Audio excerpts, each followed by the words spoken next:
नमस्कार, EMSTV.in में आपका स्वागत है। MP लाइव की खबरों के साथ मैं हूं आकाश और खबरों की शुरुआत करते हैं अभी तक की हेडलाइंस के साथ। मुख्यमंत्री शिवराज सिंह चौहान ने सिंहस्थ केंद्रीय समिति के अध्यक्ष के कार्यभार ग्रहण समारोह में कहा, सिंहस्थ के दौरान 12 से 14 मई में होगा वैचारिक कुंभ और कृषि कुंभ के आयोजन पर भी होगा विचार। शाजापुर के किसान सम्मेलन में मुख्यमंत्री ने किया कृषकों से संवाद, कहा आपको स्वीकार तो प्रस्ताव पर अमल करेगी सरकार।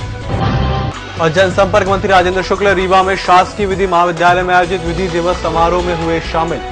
और अब खबरें विस्तार से।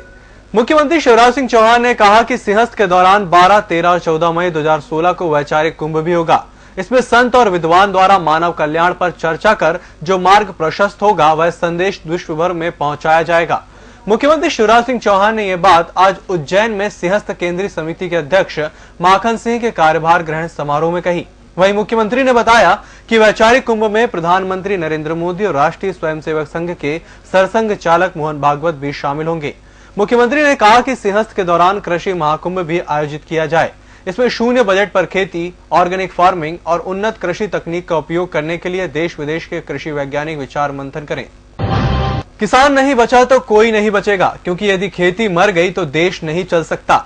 यह एक यथार्थ सत्य है। यही कारण है कि प्रदेश सरकार और राज्य में खेती को लाभ का धंधा बनाने के लिए प्रतिबद्ध है। इसके लिए हमने कई क्रांतिकारी निर्णय लिए हैं। ये बात गुरुवार को प्रदेश के मुखिया शिवराज सिंह चौहान ने शाजापुर में कृषि उपज मंडी प्रांगण में आयोजित किसान सम्मेलन और संवाद कार्यक्रम के दौरान कही। उन्होंने बताया कि मध्य प्रदेश देश में पहला ऐसा राज्य है जिसने प्राकृतिक आपदा से पीड़ित किसानों को इतने बड़े स्तर पर सहायता दी है। मुआवजा राशि के साथ ही सफल बीमा का लाभ भी कृषकों को मिला है।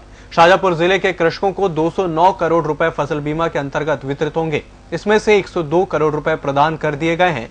शेष राशि बाद में प्रदान कर दी जाएगी। और मुख्यमंत्री शिवराज सिंह चौहान ने जहां एक और गुरुवार को शाजापुर के प्रवास के दौरान 71 करोड़ रुपए से अधिक के कार्यों का लोकार्पण और शिलान्यास किया, वहीं दूसरी ओर किसान सम्मेलन में स्वच्छ शाजापुर के उद्देश्य से 70 करोड़ रुपए की धनराशि शहर के अंडरग्राउंड सीवरेज सिस्टम के लिए देने की घोषणा भी की। उन्होंने कहा कि प्रदेश के सभी गरीबों को घर मिले, इसके लिए भी इस अभियान के प्रथम चरण की शुरुआत शाजापुर से की जाएगी और यहां पर 1000 गरीबों को आशियाना बनाकर सरकार देगी। शासकीय कार्यालयों को सुंदर सुव्यवस्थित करने की दिशा में सरकार लगातार काम कर रही है। सरकार को राजस्व देने वाले पंजीयन विभाग के दफ्तरों को बेहतर व्यवस्थाओं की दिशा में आज दमोह में 1 करोड़ की लागत से नवनिर्मित जिला पंजीयक कार्यालय का लोकार्पण किया गया है। ये बातें प्रदेश के वित्त मंत्री जयंत कुमार मलैया ने लोकार्पण के बाद आयोजित समारोह में कही। उन्होंने कहा कि रजिस्ट्रियों को अधिक इफेक्टिव करने ई रजिस्ट्री शुरू की गई है और अंत्योदय मेले द्वारा आम जनता को एक ही स्थान पर सभी योजनाओं का लाभ मिलता है। अंत्योदय मेले समाज के अंतिम व्यक्ति को सीधा लाभ पहुंचाने की सार्थक पहल है।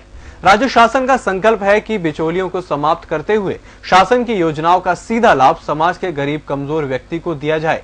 ये बात प्रदेश के परिवहन मंत्री और उज्जैन जिले के प्रभारी मंत्री भूपेंद्र सिंह ने गुरुवार को उज्जैन के नरवर में आयोजित दीनदयाल अंत्योदय मेले में मुख्य अतिथि के रूप में संबोधित करते हुए कही। तो MP लाइव की खबरों में फिलहाल इतना ही। EMS TV की बाकी खबरें अब EMS TV की वेबसाइट के साथ साथ हमारे एंड्रॉइड ऐप पर भी देख सकते हैं। इसी के साथ मुझे दीजिए इजाजत। नमस्कार।